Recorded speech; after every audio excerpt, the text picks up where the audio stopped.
Welcome everybody here to the International Dota 2 Qualifiers European Division. It is the lower bracket, round one. Exciting. LD. Now, I'm massively excited for this game. I didn't think the first series would actually be interesting at all. Navi versus 4Anchors, not interesting at all. Well, I honestly thought 4Anchors were going to stomp them into the dirt. Really? Yeah. Toby not believing in Navi. It's a new world, times everyone. Have really changed. It's a brand new world. Before we jump into our world, which we get to live for the next 3 hours, Cinderin, Draskell, welcome, boys. Vega up against Ninjas in Pajamas is our series for the day. Thoughts before we jump to draft? I'm kind of favoring Vega a little bit here, just because I had an opportunity to watch them play against London Conspiracy earlier. I mean, that was obviously the match that was postponed, and we did have potentially a tiebreaker situation, and I think that Vega performed very well. It was a very fast 2-0. Okay. So what do you think, 2-0 or 2-1 against NIP? 2-1, I would say, for Vega. I'm sticking to what I said at the end of the last game. I think 2-0 for NIP. I think they're the more versatile team. I think they're stronger. As Hani also brought up, probably had the harder group as well and still got through. So I'm favoring them. I think part of the reason Vega looked good was that they're against a less experienced team, and it's possible, and that London Conspiracy didn't pull out their they came in really hot, but then when it really mattered, they kind of crumbled a bit. So I'll agree. I think 2-1 NIP as well. Okay. Just hopping on the bandwagon. Most CIS teams are volatile, right? Like sometimes they bring their A game and they just smash, and then other days you don't know what to expect from them. So it is possible either way. I also agree with what I think it was Hani or Sin said in the panel previously that NIP has a better chance of beating 4Anchors. So I'm kind of hoping they go along. because you want 4Anchors to lose. No, just because I want to see a better match. Anyway, we've got a draft. It is pretty far along, and we are going to hop into it. Yeah, that we are. And, well, we were expecting it in this series because both teams really love to see it come through, but that IO has managed to slip through the Bands of War in the first two and find its way in, as well as the Quap. Like, such great laners for NIP. I'm surprised Vega were willing to do this. Like, I know taking out the Disruptor, he's been like one of the big picks for all of the qualifiers, really. But to let Ninjas in Pajamas have first their Wisp to potential tiny combo with Era, but you're also giving the very strong laner of Queen of Pain to their mid. Like, is this really a great idea for Vega? NIP have run Disruptor 5 times in the qualifier, so I think that's about, or it might actually be exactly half of their games. It's a lot anyway, so I think with that in mind, they maybe want to mix things up here. What's interesting, though, is that NIP did not take the Wisp right away. I think maybe Vega was expecting that, just leaving in the pool. They've got Era, who's known for playing a lot of those hard carries historically, and they certainly can run the Wisp, so maybe NIP trying to one-up them, save it for the second pick, and they were probably a little surprised Vega didn't want it either. It might have been one of those hard heroes to pick up at the very, very start, too. Like, especially when Queen of Pain is still in the pool, the burst damage up against Wish, you're going to lose him instantly. So why take the risk? Like, why not just secure your lanes to start with? There's so much riding on the line of one best of 3 up against a team that is renowned for team fighting and pushing. Not to mention great synergy during that team fight. So I'm not surprised they picked the slightly squishier but combo hero later on. I actually kind of like Vegas draft at the moment, just because Wisp does have a tendency to make your lanes not necessarily weaker, but you have to lane in a specific way. So you either do like tri-lane or you go dual lanes, correct? So Vega, they have potentially a Leshrac versus Queen matchup, which isn't so bad for the Lesh. Like you probably end up trading farm, you spam Lightning Storm for CS. I've even seen some Leshracs in the qualifiers win up against Queen, 1 versus 1. So I don't think that's a loss either way. I feel right now that the Rubik and the Wisp combination of supports for NIP is extremely weak, and Vega already have a Darkseer. So I'm feeling like this is something that Vega could be looking to punish, basically. I agree. I'm surprised they actually picked the Rubik into this. I don't know what the idea is. It's possible that they want to. I mean, just seeing this makes me think NIP already want to run 2-1-2, because else picking Rubik as the tri-laner together with Wisp just seems super greedy and just a way to lose space to Darkseer. So I am imagining perhaps we're going to see them pull out a dual lane off lane Like with a the Wisp. Bristleback, perhaps? Bristleback, Juggernaut. Juggernaut's actually really good against all of Vega's heroes. Lifestealer is good as well. Shaker. Lifestealer could be good. That's an Era classic. Surge counters So it pretty hard, though. Do you think it's safe lane Queen versus Darkseer, and then 2 mid, 2 top? No, or Queen mid and then like Wisp dual lane top. Yeah, that's what I was thinking. And then you put Rubik bottom with someone who lanes well against Darkseer. Who is still in the pool? There's actually, if they want to try to go for it, there actually still is a Drow in this pool. That's possible. Have we seen any Drow in Europe? I feel like this hero, we were casting China previously, at least most of us were here, and it was like Drow was just auto-picked or banned every game. Nobody in Europe we seems to saw be her a running couple it. of times. Vega ran it in the last series Okay. against LC. I think LC ran it too and won in 13 minutes or 14 minutes in the game I cast. So It's really interesting because, I mean, that hero seems like it can just be a trump card in a lot of drafts. I'm not sure if it would be this game necessarily, but it feels like it's the type of hero that at some point is going to get bust out in a big playoff match. I don't think it's good enough with the other heroes they have. Yeah. It's too much squish, and you go and try to hit towers, and you could just get wombo combo to death. And these two supports don't really hit hard anyway, even with a Drow Aura. Yeah, I would agree. No. I still kind of favor Vega's lineup a lot. I think that their mid game is stronger. I think that potentially they could also have better lanes just because Nip have picked their support combo very early on. Finally. And they're going to pick a Puck, which leads me more to believe that Drow could work, but it's an all-in maneuver, I think, if you go Drow here. You could do it where you like, because that's what a lot of Conspiracy were doing. They're running like a phase boot Puck on the off lane. And I think that wasn't them. That was actually in the Chinese game where they ran a phase boot Puck. And you just had so much damage, you're able to win basically your lane hands down with just being the Puck. But if you had a little bit of help, like a Rubik behind, you can find like nice and early kills. But yeah, I think we might be sitting a little bit too much on the That's draw. a really good ban. Ooh. Husker, last one. Yeah, Nip have run it before. Era actually likes that hero quite a bit. And if you look Really at good Vega, with the Wisp. Yeah, Yeah. their physical damage that was is a really good ban. nothing. I really like your idea of Lifestealer. There's a lot of merit to it now. They have Puck as a vehicle. They have Io as the combination. After that, they can just tether and keep the ball rolling. He counters Gyro and Leshrac both pretty well. The main problem is that Darkseer has Surge, but now that they have Dream Coil, that's not going to save the target from just getting laid into by the Lifestealer. So I'm actually pretty confident that that is NIP's choice if it wasn't Husker. I don't know what else would be a solution, and I'm kind of with you that almost no matter what they pick, I feel like Ninjas and Pajamas draft might actually be weaker, so they're going to have to win on execution. At least in maybe, well, their lanes, Lesh Queen is even, I guess. And that means we're looking at potentially Puck off lane, which will probably get very little, if anything. Or Rubik Puck. Or Yeah. Wisp Puck. Wisp Puck would be pretty funny to watch. Yeah. I'm curious though what Vega are going to end up with here. I mean, they already have such good team fight. Like, they could pretty much pick anything they wanted. I think it's better if they put Puck mid and Quap off lane. I think that's just flat out better laning for them. Phase shift because Lightning Storm and it's easier to be able to trade. Yeah, I agree. think Puck does better in that lane in general, and there's not much pressure on Quap as it stands right now in that top lane. If it's a Shaker support and a Gyro core, And if could- the last support counters Quap, then maybe. Okay, now it's hard. And can also do more to harass the Gyro than what a Puck could. Yeah. Just as a question, how is NIP meant to actually win this game? Like, we don't know who the last one exactly is yet, but how they're meant to go high ground, because they're going up against so much control, so much counter push as well from Vega if they have the high ground, or even if they don't have the high ground. Like, I'm worried that NIP, if they can't get initiation, they just can't finish this game. And it's pretty scary to relocate offensively this game, which means they really need the Puck to be the... It feels like the Puck has to go off to me this game, at least the way the draft looks right now. Else you're relocating to Fissure, Vacuum, Call Down, all kinds of crazy... I think that Nip might AoE. actually be more dependent on the Puck coil than the Queen being level 6. So I Yeah. kind of agree with Sin that it will most likely be the Puck going mid up against Leshrac. But they do get their hands on the Bristleback anyway. I think this is a very nice pick. They had no frontline hero at all. Like, all of their heroes are just paper for what Vega have as a wombo combo. But I'm not entirely sure if that's going to save them, per se, during the mid game. But it is, I think, an okay solution because I don't believe they had a mech carrier either. And I think Bristleback might end up being the one who Wisp buys the sometimes mech. gets it, but Yeah, it's not reliable. sometimes, yeah. Yeah, I think that was a good last pick too.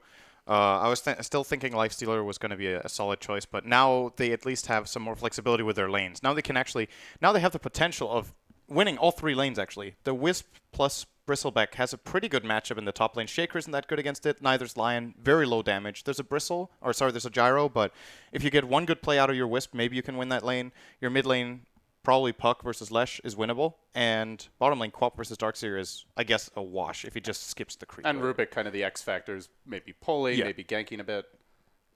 Would you agree, Andy? You think that this is a likely chance for NIP to win all three lanes here? Yeah, the Bristleback is a much stronger laning pick than a Lifestealer, hands down. Now, the Lifestealer potentially gives you more mid-game teamfight potential, but I think the biggest issue where NIP were going to struggle was their lanes, looking at what Vega has. So I think it's going to be a relatively even game. I still slightly favor Vega, but it's like 55-45. Like, it could go either way. All right, well, I think it's time to get into it. So we'll come back for your thoughts later, boys. And for now, we're going to have the WoW combo. It's going to be myself as well as LD to be your commentators for this series. Oh man, this should be a fun cast. We have It- not it cast should be. together since I think 2012. It was a long time ago, It was man. shortly after TI2, if I recall It was. correctly. It was a very, very long time ago. But it's mainly because like we're doing it also for the fans. We're doing it for the kids. That's what we're doing it for. We're doing it for the kids. who have requested time and time again that we can't. So we put ourselves into the lower bracket final.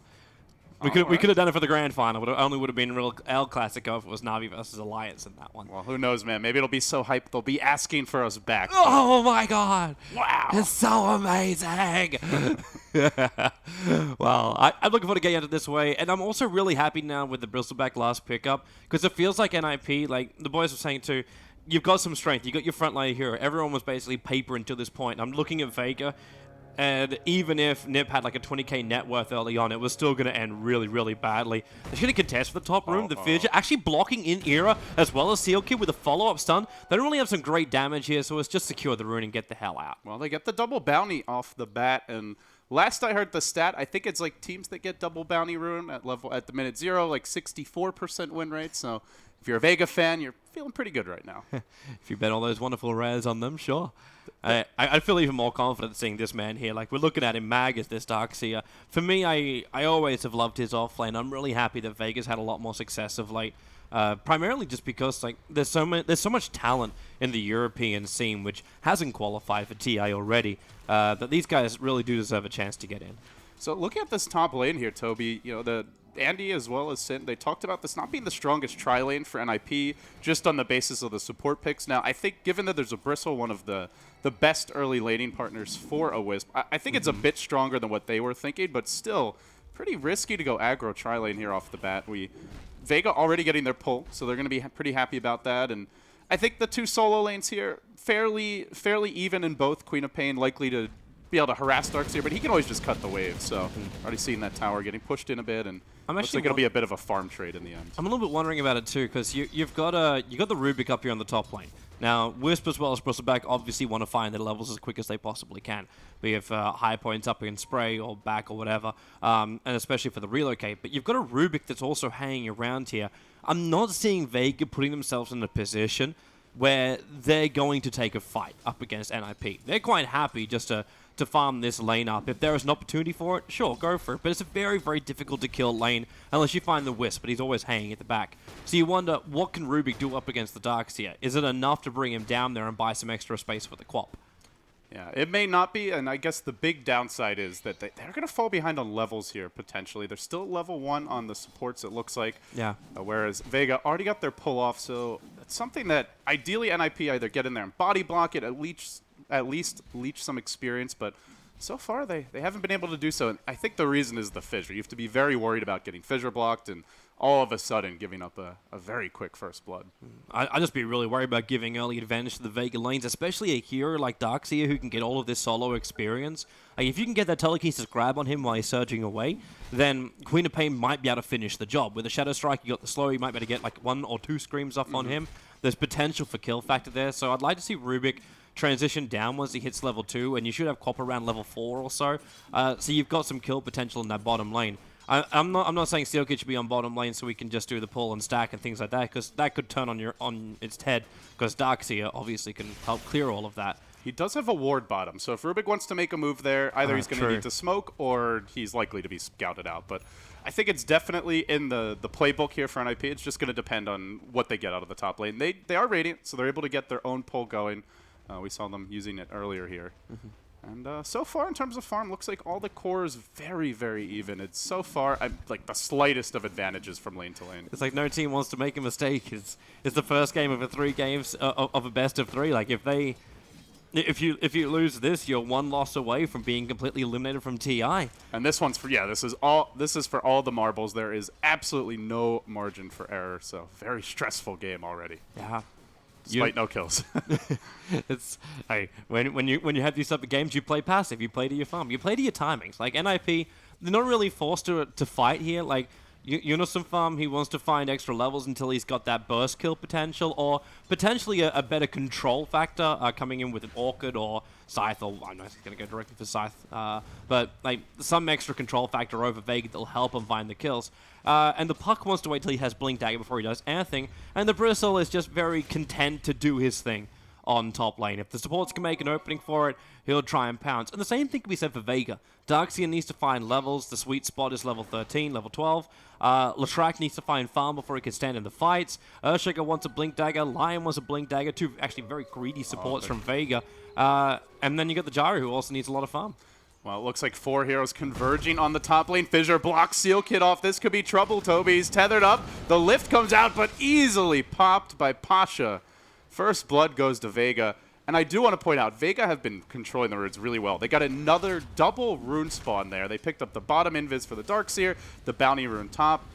And NIP just not getting, aside from the first blood, they're not shutting down the Gyrocopter too much here. He's sitting at 15 CS.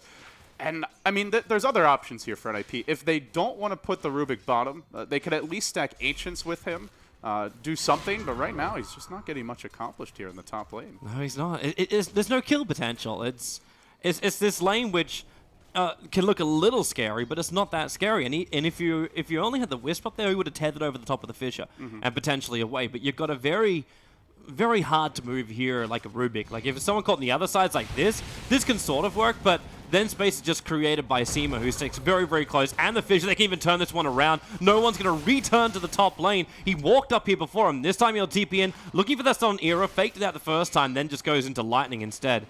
This is actually a bit of a win for NIP because they forced no one to move up to the top lane, and he'll have to walk back down to mid. So he's losing a large amount of CS in that mid. Yeah, that's if they're going to leave it as a tri-lane top, they have to make plays like that. Like you said, even though they don't get a kill, free lane for Puck mid is going to capitalize on this, get a couple of extra CS going, and should have a fast level 6. In fact, it's already out before the 6-minute mark. Bottle coming back out. I would like to see Limp with an early TP, though, because I feel like he may be required for them to win that top lane. It's kind of going to go the other way, though, doesn't it? Like the Vega TP and the Leshrac on top of the Tier 1 tower when NIP are pushing up to that, and a Vega trying to get up in the face of NIP underneath their Tier 1 tower, then it also makes a lot of sense. Even if it's just a little bit further north of that, that will also work. So they are not transitioning. Sealkit is staying top. He went to scout the rune, it looks like, and it's going to be Limp who ends up grabbing an Illusion rune here.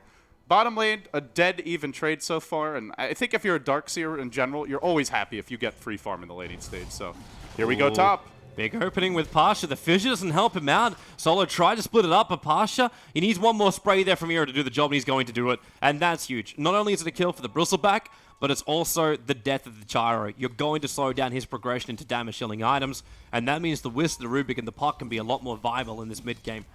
It's not going to slow him down that much in the early stages, but it's something if they can keep it up. Yeah, this is what the doctor ordered. With this and even CS right now, I think NIP going to be more happy with the way the game's developing. Queen of Pain does pick up a TP, has the ultimate. Puck, I believe, now holding one as well.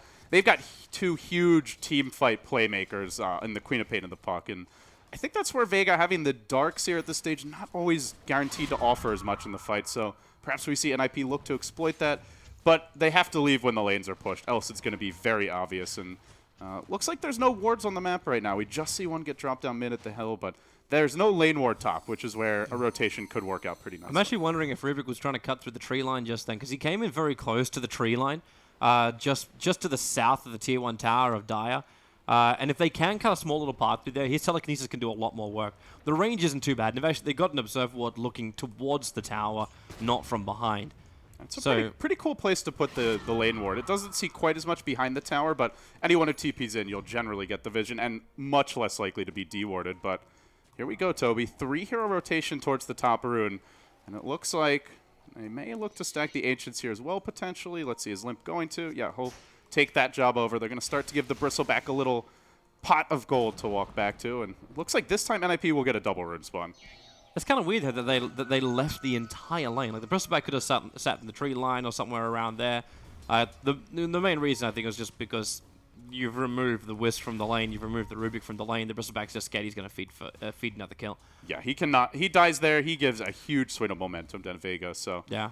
Well, the lane was also had been pushed a bit, and then it started going back the other way. So I don't think they actually missed more than a creep or two. But well, back to laning for now. Fairly quiet early game here, but it feels like as soon as a few key items and levels come out, this game could get really explosive. The Oh yeah, The Blink Dagger on the puck probably to me being the biggest one. These team fights are going to be insane when they start up. It's going to be watching the Bristleback tank through everything Vega throw at him, and you're also looking at Vega with that first wombo combo. That's why I kind of want to watch the Earthshaker as well. It's kind of this weird thing with Vega where now they've got two supports. So I said previously, like they both want to have Blink Daggers, but someone's going to have to sacrifice themselves. And they're not the best farming supports either. Correct. Like And it's not like the SK we had like in the last game series Exactly. where you can Sandstorm farm up. Like, what are you going to do? Earth Spike a wave or?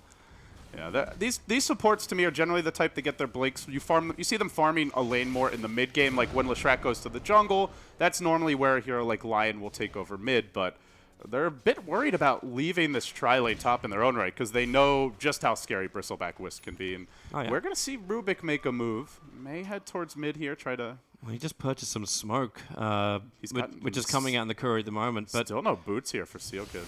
It looks like actually a one-man smoke to go to the mid lane fight. And just buy a space for Limp, because that would work. A telekinesis control time would be enough that you can come in, you can get the silence, then if you can get the right time for the coil, you'll definitely hit your illusionary orb. And the damage isn't too bad with the 4-2 combo. Oh, he's going to get the D-ward here. This will be very nice for Limp. Nighttime should be coming in the next couple of minutes. And with that D-ward, they might be able to make a play. But again, Rubik has no boots, so this is they really need a good coil if they're going to have any chance of finding a kill mid. Whispers decided to take a bit of a vacation to the Dire Jungle.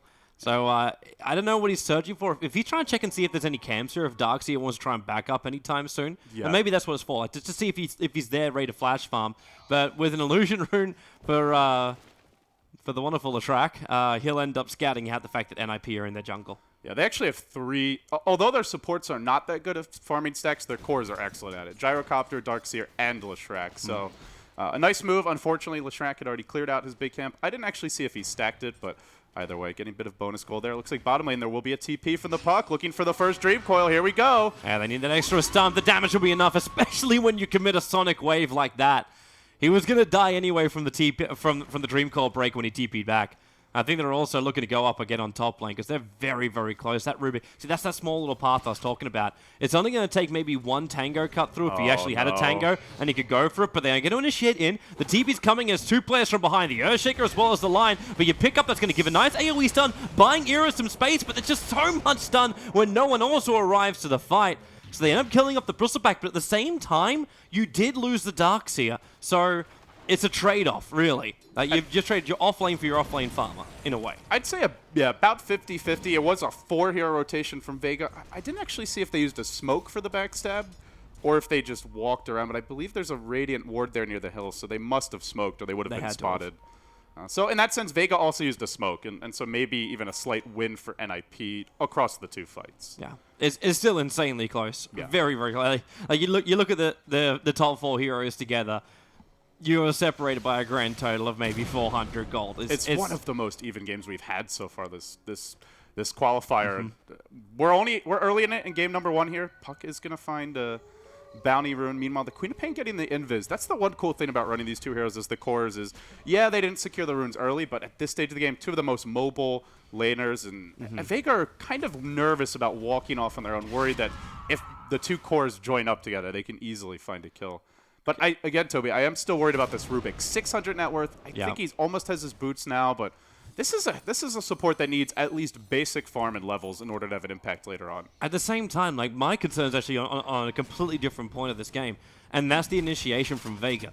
Like, where is it really coming? Are you going to use primarily Surge? It's only to make the things supports. happen? The supports have to farm Blinks. Yeah, but currently they're not doing so, and like, you might want to rotate a Lesh or a Darkseer. Like, a Darkseer can go to the jungle, and then you can give space to the Lion as well as the Earthshaker, but still, like, Pasha requires so much farm on that Gyro to be really, really effective or some really good team fights, but they don't have the way to start the team fights, and NIP have the perfect way to counter-initiate the team fight.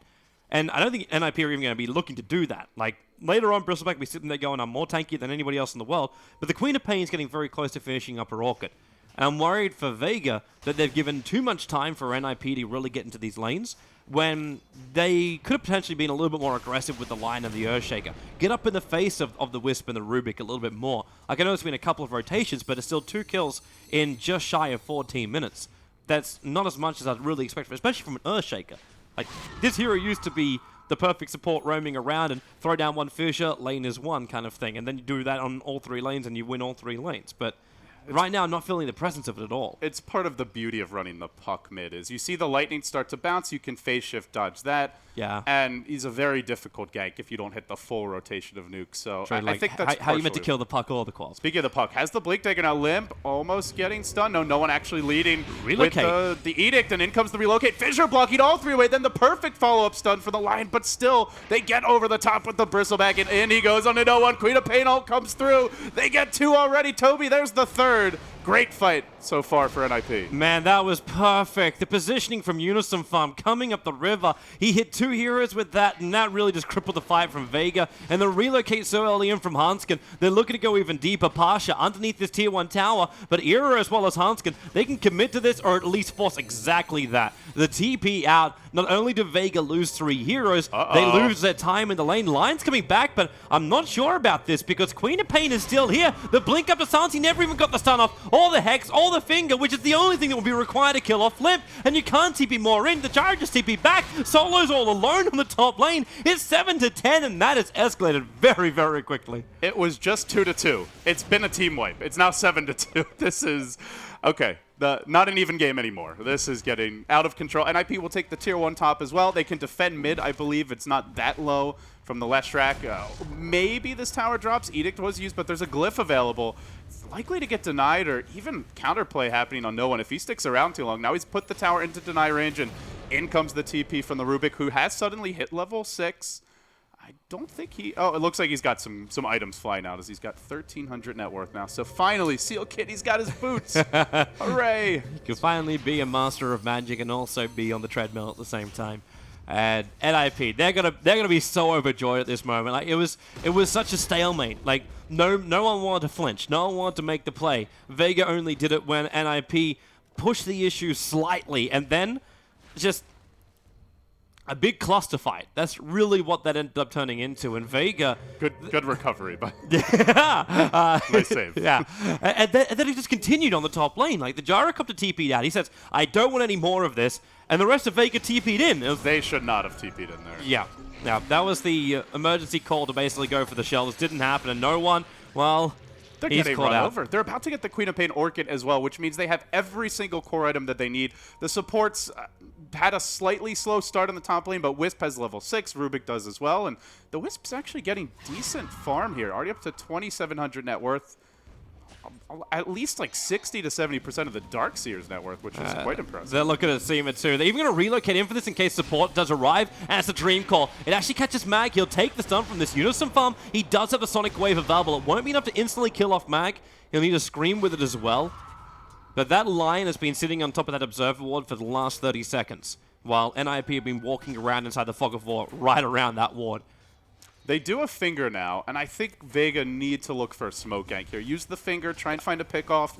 The problem is that NIP are just taking so many objectives. So everybody's getting farm, everybody's beginning to get tanky, and I would actually ask you the question, who can you finger and kill? Wisp if you find him, but that's the main one. What's Wisp got on him at the moment? Because he should still be walking around with a bottle, but yeah, he's got an earn up to 910 HP. Maybe even the Rubik, but these cores are very difficult to bring down. They can kill the puck if they get a Hex off, but maybe Surge into Hex. I think that's probably the best initiation they'll have until they get the Blink Daggers. And at this rate, it's going to be a while until they get them. Yeah. You just need to play the vision game at the moment. You need to get rid of these wards. Like, the fact that Lion died where he died, he may just put that down to basic NIP rotations, but they need to get rid of the Observers before NIP can then set up. Because if they can set up, then Puck's going to jump in, get the perfect silences on either the... he's searching for the Earthshaker and the Lion every time he jumps in. You silence these two heroes, and Vega's control is Lightning, Split Earth, Vac, and Call Down. That's all that's really there. And that's not a reliable stun up against heroes like Queen of Pain and Puck, who are very, very versatile and moving all the time. I'm saying Lightning and I'm saying Control because it's slow only. But if NIP can see where Vega are, then they've lost the fight at this point. They need a better advantage going into it. Yeah, this is... I mean, you called it the Dream Coil. It was a Dream Coil. It's a dream start for NIP.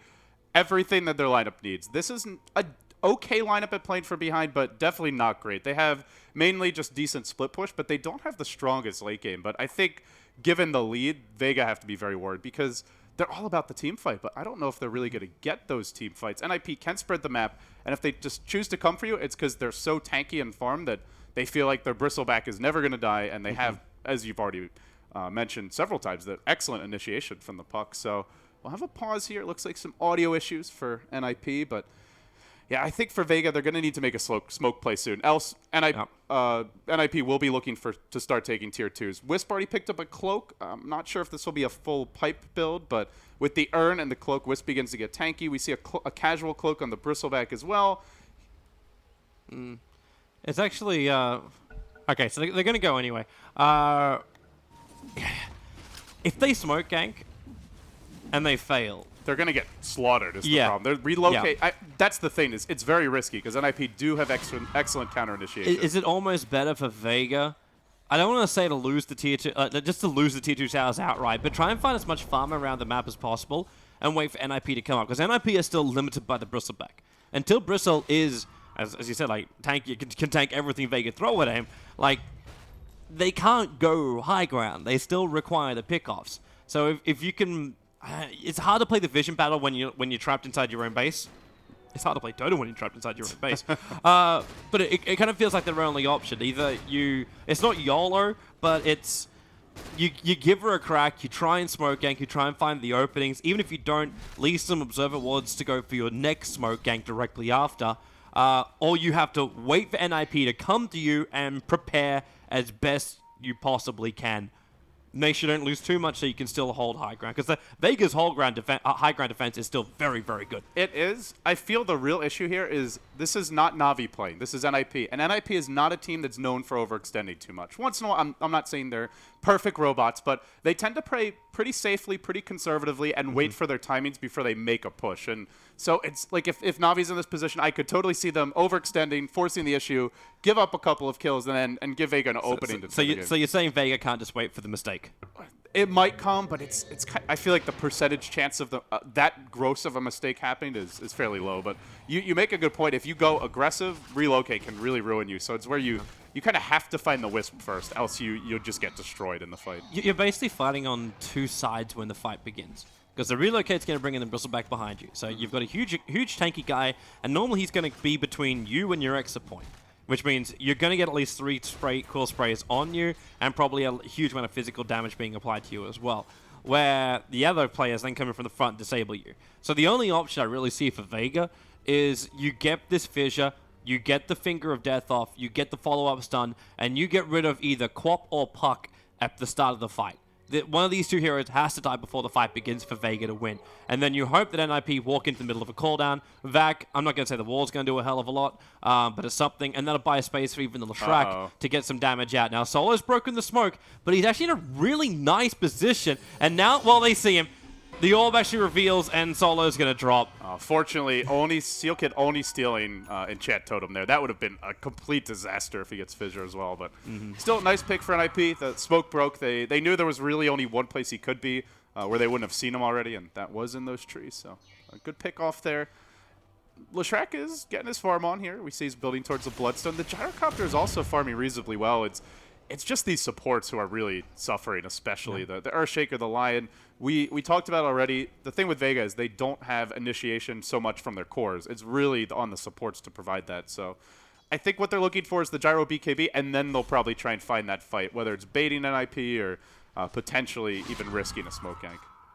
They are close to the BKB now. Once you get there, maybe it'll be possible. They're farming pretty well given the early pressure from NIP. You look at the cores, it's only the Darkseer who's really fallen behind. Everyone else is more or less keeping the pace. Still pretty even game. It's actually quite nice, though, with the lineup that Vega have. Flash farming's not that difficult. Like, you see Leshrac, like, you just split Earth, Lightning, Pulse Nova if you really need to, and then get yourself out of trouble. Or Darkseer with a 4-level Iron Shell, you could throw 2 of these down, and you mop through most of what's going to be there. And the Gyrocopter can rock a barrage and everything else. Seema, except the fact he's dead, runaway mag, right decision. Especially the right decision when that relocate's going to arrive. So Vega are fine with this. You've just blown the relocate, so the team fight doesn't look as scary. And they have their BKB on Gyro. I wonder if they're considering a defense, but the Lion is an important part of it. I would actually consider forcing the hand and looking down towards Roshan. Arrow's trying to spread the map here. I don't know if there's enough damage for it, but you might be able to actually find some of the NIP players worried about it. So you try and bait the fact you're going for Roshan, because what have you got to scout for it? You got Orb, and that's basically it. On Spirit Balls. The problem is Vega's Roche is pretty poor. Yeah, they don't have a medallion. Their NIP likely knows that because their supports are played from behind, and Gyro's got no damage. they have no minus armor. So I doubt NIP's even worried about a Roche, to be totally honest. It's more Vega who need to be worried, because with Goo and Bristle with Wisp, you can take it quite early. It's kind of slow going, but with a medallion, they could definitely do it. And I think at some point they'll want a medallion into Solar Crest. Just so good on the Bristle when he's sieging. I think Pasha, yeah, straight TP out. The damage is already reaching a critical point for him, so he had to get out of that one. I just don't know how else Vega can force the hand of NIP, because you use Relocate, you're not going to push the tier 2 tower. So you have to wait then. So then it's all up to Vega to try and find more vision, more... Okay, now they actually lose that as well. You keep on talking about the vision battle, and I think it's a great point. NIP are just dominating the vision battle. Every time Vega try to get a ward out, they get dewarded. Part of this comes down to gold, where the supports on NIP can afford to buy extra sentries if they need to. They'll probably have a gem first at the rate the game's going. I don't think we'll see one now, but more in the next 5-10 minutes. It's the sacrificial Rubik, really. It's just like Sentry Ward. The second you got 200 gold, just buy a new set of Sentry Wards. We'll make sure that Vega can't see anything on the map, and we can see everything. And vision is everything when you're running this type of draft. You want to be able to relocate safely. You want to know if Vega are setting traps for you, and you also want them to be afraid of that place, so that they're less efficient, they don't farm as much. We'll now see the counter D ward coming out, but here's Seal Kid. Relocate's coming. And this is not where he wants to be. Seema actually gets us done the surge away with a fissure block, with the Dream Core catching out too. The Meg Charge is available for them, but it will not keep him alive long enough. Mag, at least, wow, they actually afforded a Glimmer Cave. That's going to get him away to safety, and the call down is more of a cover fire than anything else, making sure that Nip don't get any more than the Lion. Just excellent defensive play by the Lion. Still NIP get the kill, and it doesn't really cost them anything. At this point, Relocate being down it's not something Vega can really punish. They just go back to sitting in their lanes, and again, this is where, what do? Do you smoke gank and risk getting relocated on? You have a small window now where it's on cooldown, but you're also missing one of your best heroes to initiate those ganks. I feel NIP are just in such a strong strategic position, and it all goes back to that one fight top. Was 2-2, even game, suddenly 7-2. If they can give Solo space to get his Blink Dagger, or Lion space to get Blink Dagger, then Vega can do a smoke gank. Until that point, I don't think there's much point to it. It's just... It's almost a waste of smoke. Like, you've got a better chance of winning a fight if you just sit on a hill waiting for NIP to walk closer to you. That's kind of the position they're in right now, and they know it. That's why they're not coming out and just 5-manning down a lane waiting for NIP to respond, because also then you're going to go into a trade-off wall with a huge physical damage like Bristleback, and then you lose that fight, you're going to lose a tower, and you're probably going to lose Roshan as well. Or at least now you have the potential to contest Roshan. The big thing I would like to see is that NIP continue to try to slow down the Vega economy. We see a good Observer Ward in the Dire Jungle, but I'm not sure. I don't think they've warded the Ancients once yet, and you have to know Vega are farming these at this point. Oh, yeah. So I think that's important for them. We've seen the Ancient stacked a second time now, at least, if not a third. He should call down. Now, this is actually a real fun pick-off. Like, doesn't really cost much. The TP is on the way from the puck, and already it's a BKB TP out. Smart. It's something. It's something. That's that ended all a nice kill streak there, actually. Gyro got a lot of gold out of that. How many kills did Wisp have in a row? Like, he kind of picked up that. No, he had 3, actually. Yeah. It was like I think it said it was a 650 gold kill. That's pretty big for the Gyro at this stage. And they also denied the bottom tower, so it's not fantastic, because it's going to be half of what you can get from before, but it's something for Vega. And they do have an Earthshaker Blink, Toby, 26 minutes in. That's actually huge. The main thing Solo has done is just not die. He's hardly hit creeps this game, but that's really all you need. Things are going to get a little bit scarier here for Nip if they get out of position, because now Vega are starting to get the tools to be able to punish that.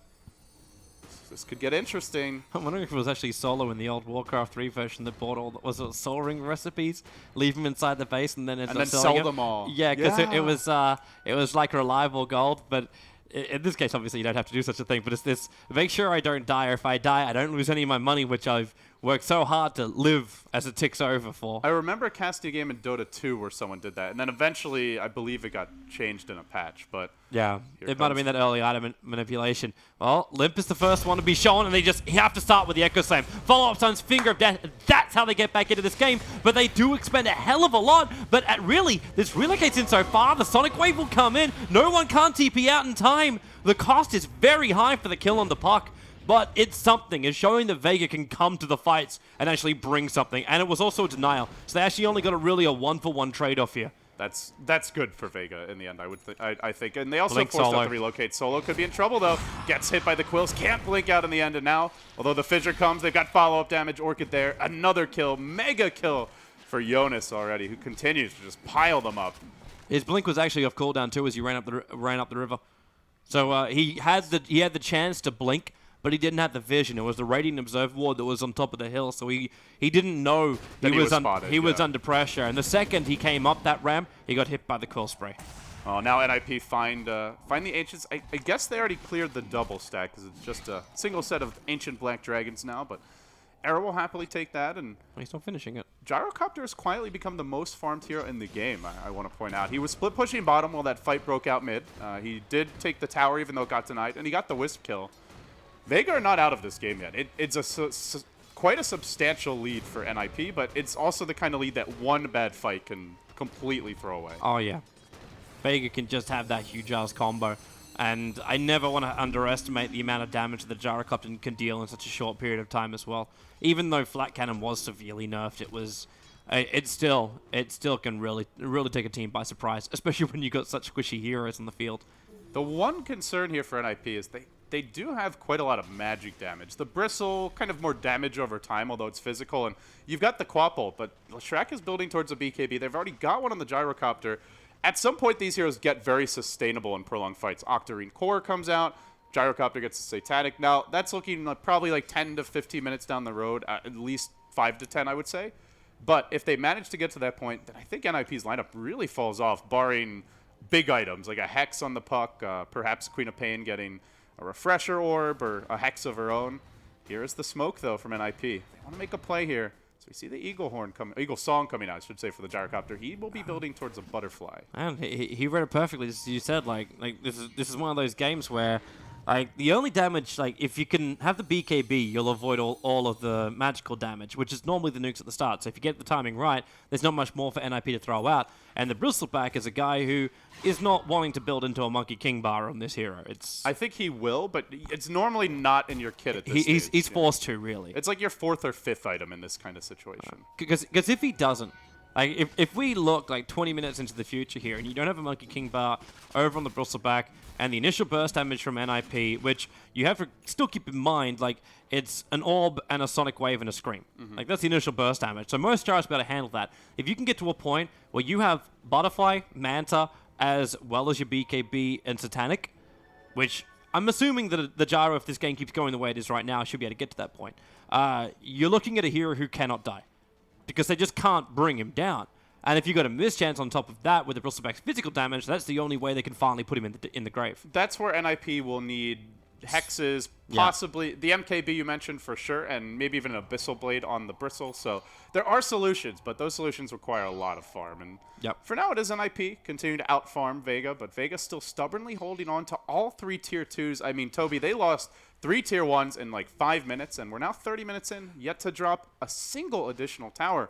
This is really impressive. They're handling this well, even though they're still losing. Well, they got an opening right now on bottom. It's also with the call down, keeping Era away, and he'll actually relocate out of here. But there's more TPs coming into the tier 2 tower. They're looking to defend his position, or at least allow for the relocate back. Now, there's no back available, so they can't interrupt him, but they do have... Actually, they bring them both back in. Here in there, Sonic Wave! The Lion's gonna drop. The mech charge came in too late. The BKB TP out will end up saving the Gyro, but no one. Also, BKB TP out. So many defensive BKBs from Vega. And this is real troublesome. Even worse when Mag gets caught out by the Dream Call. So at least NIP, for the commitment they have, will pick up 2 heroes from Vega. It really did not look like the relocate was needed. I think Bristle could have run away, but the cool thing about it was that it set up the rest of the team to get in position so they could take the fight and crush Vega. Vega, that Lion's squishy. That was just the Queen of Pain ult, and he pretty much died from full health. Vega didn't know why they were jamming us. But right now, this means NIP. You win one fight, you go in for Roshan. And that's what it's all about. You can get this Aegis Maul on the back of the Bristleback. You can push up high ground, and he has actually started going into that Basher. The Aghanim Scepter on Puck. You've now got the stun, which goes through the immunity. It's real rough for Vega. They're just not making mistakes, to be honest. NIP, where have they given up free kills? Even when they lost, I think it was the Puck who died mid to the Earthshaker Blink Unveil, they still got a counter kill, as well as the Leshrac Bloodstone deny. Anytime that Vega makes a play, NIP are there to respond, and they're not giving up freebies. This is, to me, one of the scariest teams in the European qualifier, and to some extent even in the world, to give up a lead to, because, again, they tend not to throw games very often. And for now, up 17-4, still a manageable lead. This is one big team fight in the Vega base, but it just feels like NIP are getting into a good rhythm here. Now they have the Aegis. They're going to finish the Hex, it looks like, on Jonas very soon. Seal Kid can start to farm towards his Blink Dagger. I mean, he has been the total sacrificial lamb this game. Even the Wisp sitting on 1,400 gold. Bristleback Basher, as you mentioned, completed. And I believe Puck is going to have his next item soon as well. So, I mean, they're getting... Oh, did actually. Got the Ags. That's a really fast Puck Ags. This is a scary start here for NIP. Yeah, it really is. I still am questioning their ability to finish. Like, that's really what it comes down to. I was questioning it before the Bristleback pickup came. And I'm still technically questioning it too, because NIP, you think about it, so they were playing the Vision game. And mass wards being expended by both teams. D-ward here, D-ward there. Make it go on top. Where was the Vision? Okay, yeah, they can easily kill off Pasha here. Like, this shouldn't even be an effort for them. Blink, Scythe of Vice to start it with it, and then the rest of the team just come in, and they'll bring down the Gyro. But this is what they kind of have to stop. They need to stop Vega's ability and comfort just to leave their base. Come out to the camps which are close to your own base, farm them up, push out the lanes, like even that far. Like, there's no way, there's no business that Gyro should have mentally thinking 33 minutes in, I can survive up against a relocate team where my tier 1 tower is already exploded. Like, that shouldn't be happening. And now that they know about the Hex, he's going to have to play more carefully. He didn't have buyback there. Now, it doesn't matter in this case, but you go forward a bit in this game, assuming NIP managed to take out a tier 2 or 2, all of a sudden you give up a kill like that, you may lose a lane of Rax. So I would agree. I think it's important for NIP to continue to put the fear of God in Vega, and they're still focusing on farming for now. As far as breaking the base goes, I think that is generally the weakness of the NIP draft. Excellent ganking lineup, good map control, not the best high ground siege. Bristleback is, of course, the key for that. So to me, it's like ideal scenario is you find a pick off with the Queen of Pain, Blink, Hex combination. Maybe Puck gets a Hex later on. For now, just as the Eggs. And then after that pick, you go high ground. Solar Crest would be a great item for this team to put on the Bristleback. Maybe he builds towards an Assault Crest, but they do need some of those new items that have come out to something potentially even like in Lotus Orb to help deal with the Lion initiation. A lot of these targeted spells like Fissure potentially. We'll see where they go, but I think NIP looking towards breaking the base, it's just a matter of piling on some of those big, beefy frontline type items. It's like Vega is now trying to use no one as bait, but it's too obvious. No one's defending the top lane. No one's trying to pull the creep wave off. Yeah, you could do that. Like, you'd have Iron Shells up here, Lightning or Fissures or whatever. Like, this could all just stall up the pushes. So, Vega go for the only thing they really can do, and that's a trade-off. And they come to the right lane. They come to the lane which has the Wisp in it. So, you're not fighting this instant, like, 3 turn to 5 kind of battle if that's what you think is going to come your way. And you could technically go for the tower trade-off. Queen of Pain's just taking it on top. I'm also wondering, too, when Unison Farm potentially could die, because he's on a 7-kill streak at the moment. That's worth a lot of money. And it may just be enough for Gyro to get himself over the edge and grab either the Monkey King bar or go in for the straight kill power of Daedalus and then eventually Rapier. Not while he has Aegis. I think with Aegis and BKB, there's basically no way Vega kill him twice, unless he dives the base. Yeah. So once the Aegis is down, though, it just takes one good initiation. Lion, I believe, still nowhere near the Blink Dagger. Only 1,500 net worth. I don't think he can. In fact, I think Lion's actually got to even sacrifice his Blink Dagger. Here. Jonas is waiting in position. There's the silence, lift, and dead. And they steal the Hex. That's a big spell. And if that happened 15 seconds later, like, we only just hit our nighttime, and the vision was just so bad. Unison Farm actually blinked into this one. It's the Aegis Maul that's going to trigger, and the support coming in. The Fissure won't do anything. It's the BKB protecting Pasha. as he'll end up leaving. But they do find another opening. It's a pick up in the air, but that's in fact Mag, and he's being orbed up, silenced up, no escape, even with a mech charge. 20-4, and NIP. It's just one nail after the other being put into the Vega coffin, but they're not buried. Clinical. NIP, just they look like a surgeon just dissecting Vega on the operating table right now, giving no quarter and just not giving them opportunities to get back in this game. But in that case, the Fissure does end up preventing a potential bash from the Bristleback, but Gyro's BKB has been used every single time just to BKB and TP out. He got the 1 kill on Wisp Bottom since then.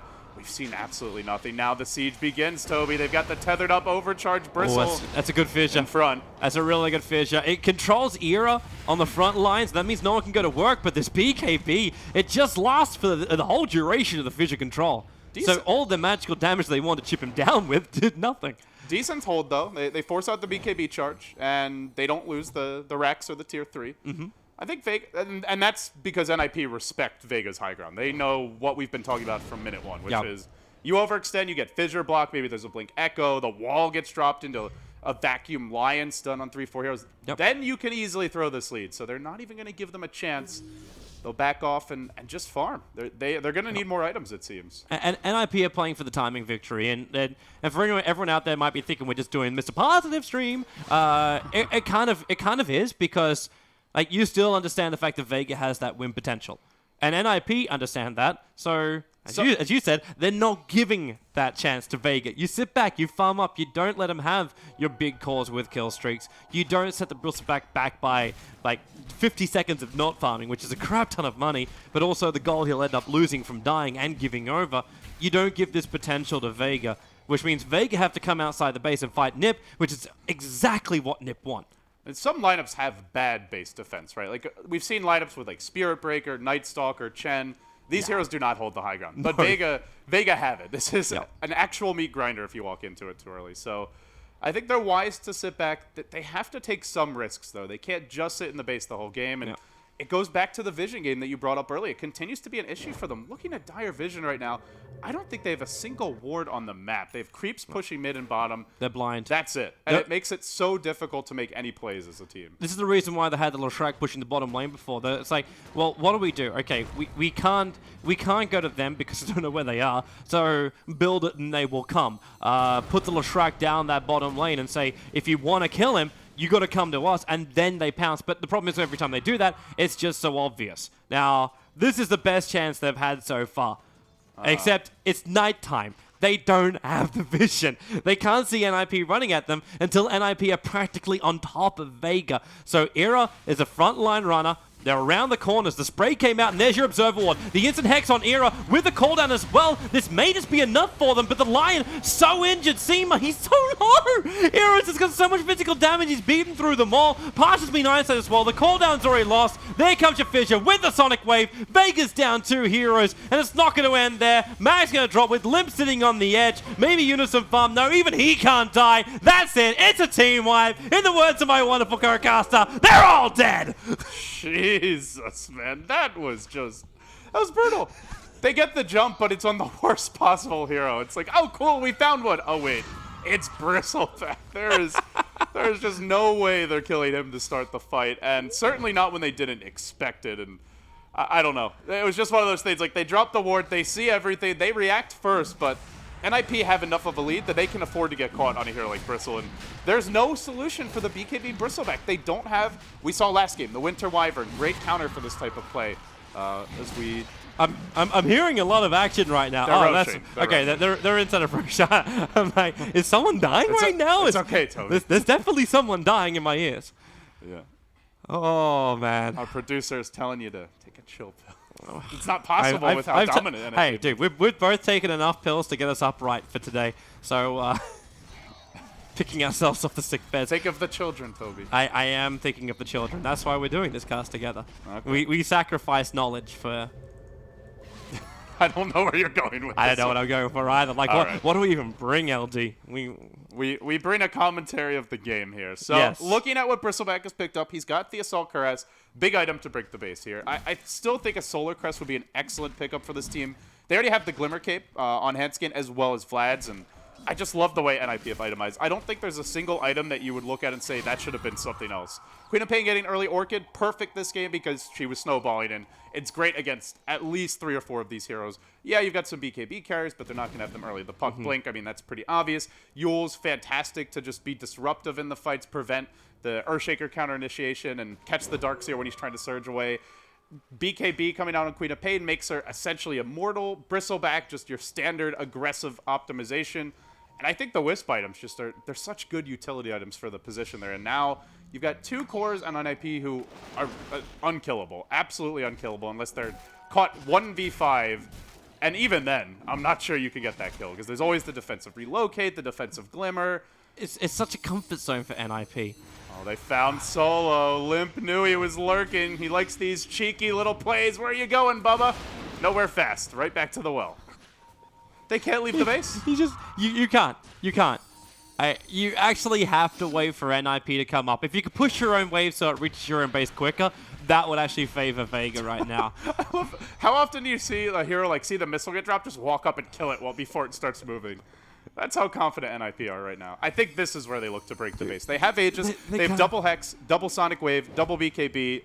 They have the Assault Crust. Was that Courier picking up? I think Pasha, he might have just wanted the Demon Edge. Now he's going to lose his life. He has buyback available, but he can't really do much with it. That Courier's there. Okay, even the Courier just got sniped out. No mercy. This is brutal. 27-4. That was the plate mail. That might have been the difference between Darkseer living and dying. Or just to me, this is the closest thing we've seen to a perfect game out of anyone this tournament. At least it's the early laning stage. They just have not made a mistake. NIP now breaking the base here, looking for the range racks. No one trying to hold the line. The stun's off the mark, and I don't even think Eric cares if it hits him anyway. He just keeps on going in a bit deeper. They bring down the range racks. The melee almost finished off, and I mean, what do Vega do? They do not want to buy back on Gyro.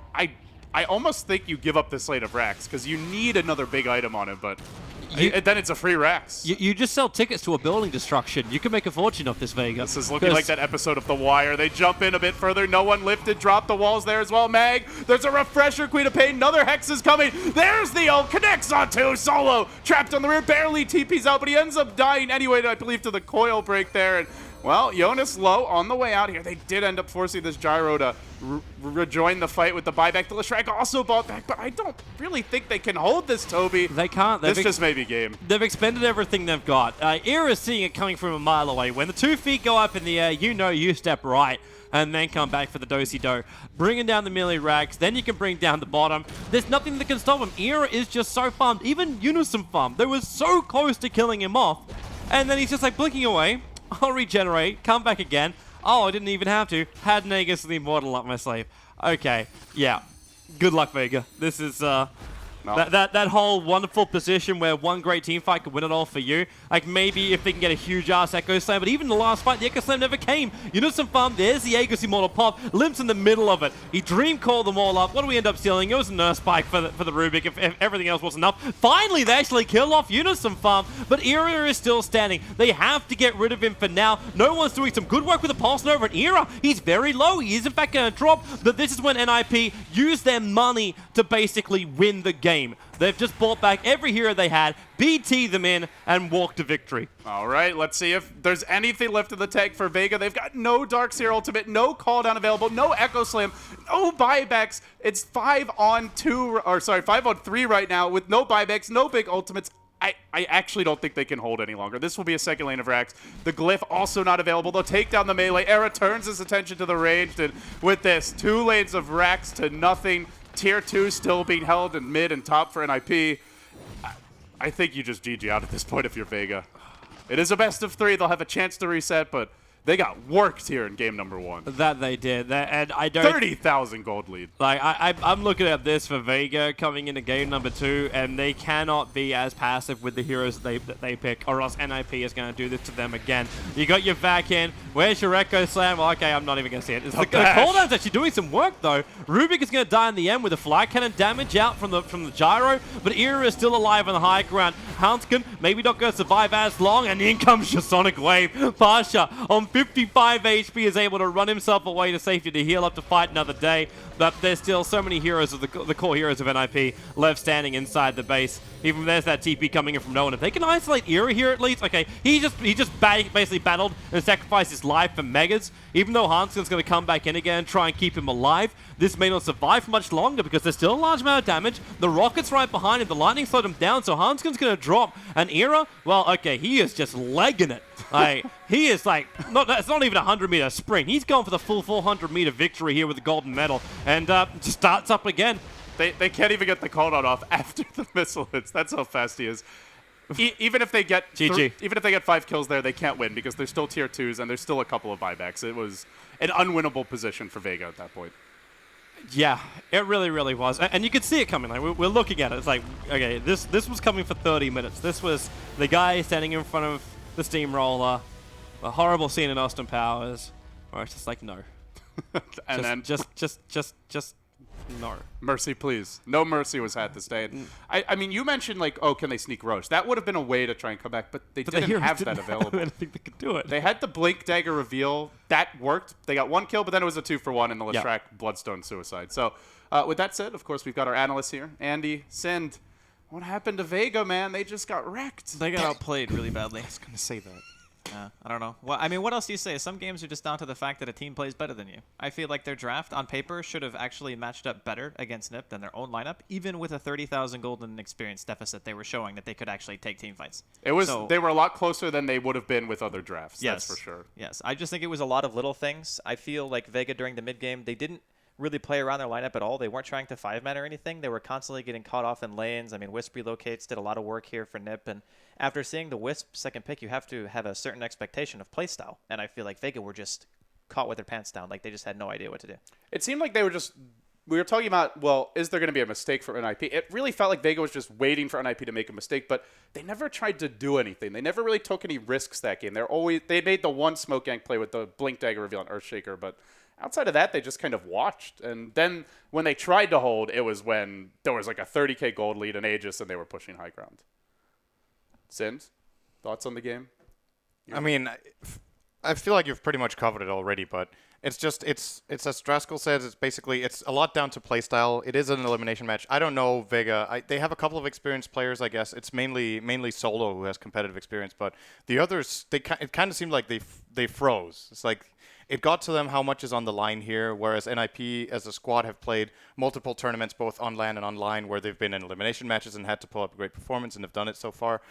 I want to say I was so happy when I saw in the draft that a team picked Puck, and I feel like we got to see what that hero really can do. Because that's like the key hero when you have a lineup like this and you're ahead, is that Puck is super, super good at finding setups. Like, any two heroes in remote proximity of each other, you drop the Dream Coil and you have the relocate. So if you get the jump every single time and the enemy team has to reinforce, you already have a head start in the fight by stunning. You have a silence, so the whole Dire lineup was built around playing combination play, and Puck disrupted them all the time. And then when they try to come in and finally have their abilities available after the silence, there's a Sonic Wave and they all die. And on top of that, I'm not sure how much you guys talked about this, but what actually made the Bristleback pick really, really good was that the Dire lineup has a lot of spread damage, but not a lot of single target. So who goes on the Bristle? How do they kill him? They have a Gyro who's a lot of spread damage apart from Rocket Barrage, but he got a cloak, you just turn your back, you don't really care. Then there was Leshrac, who's also spread damage entirely apart from if you single out one target with Edict.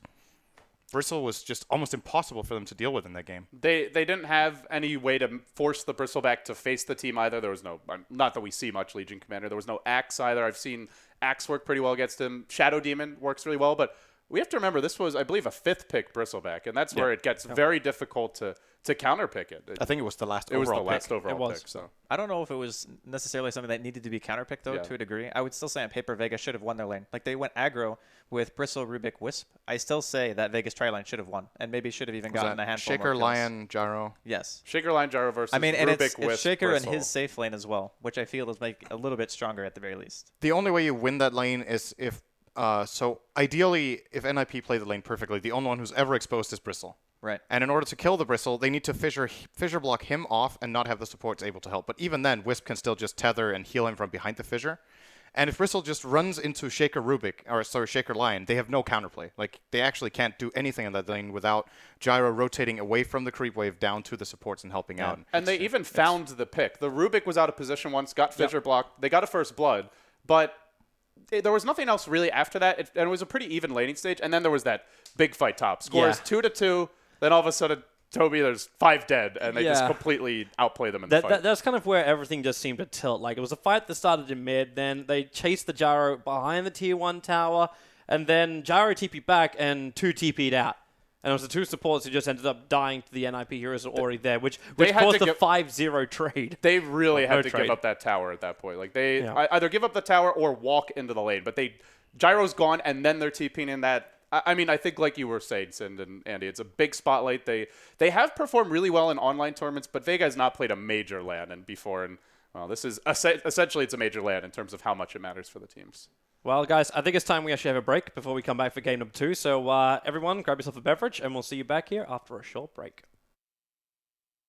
Opening right now on bottom is also with the call down, keeping Era away, and he'll actually relocate out of here. But there's more TPs coming into the tier 2 tower. They're looking to defend his position, or at least allow for the relocate back. Now, there's no back available, so they can't interrupt him, but they do have... Actually, they bring them both back in. Era in there, Sonic Wave! The Lion's gonna drop. The Mech Charge came in too late. The BKB TP out will end up saving the Gyro, but no one. Also, BKB TP out. So many defensive BKBs from Vega. The corners, the spray came out, and there's your Observer Ward. The instant Hex on Era with the cooldown as well. This may just be enough for them, but the Lion so injured. Seema, he's so low. Era's just got so much physical damage, he's beaten through them all. Partial's been isolated as well. The cooldown's already lost. There comes your Fissure with the Sonic Wave. Vega's down 2 heroes, and it's not going to end there. Mag's going to drop with Limp sitting on the edge. Maybe Unison Farm. No, even he can't die. That's it. It's a team wipe. In the words of my wonderful co-caster, they're all dead. Jeez. You just sell tickets to a building destruction. You can make a fortune off this, Vega. This is looking like that episode of The Wire. They jump in a bit further. No one lifted. Drop the walls there as well. Mag, there's a refresher. Queen of Pain. Another Hex is coming. There's the ult. Connects on 2. Solo trapped on the rear. Barely TP's out, but he ends up dying anyway, I believe, to the coil break there. And, well, Jonas low on the way.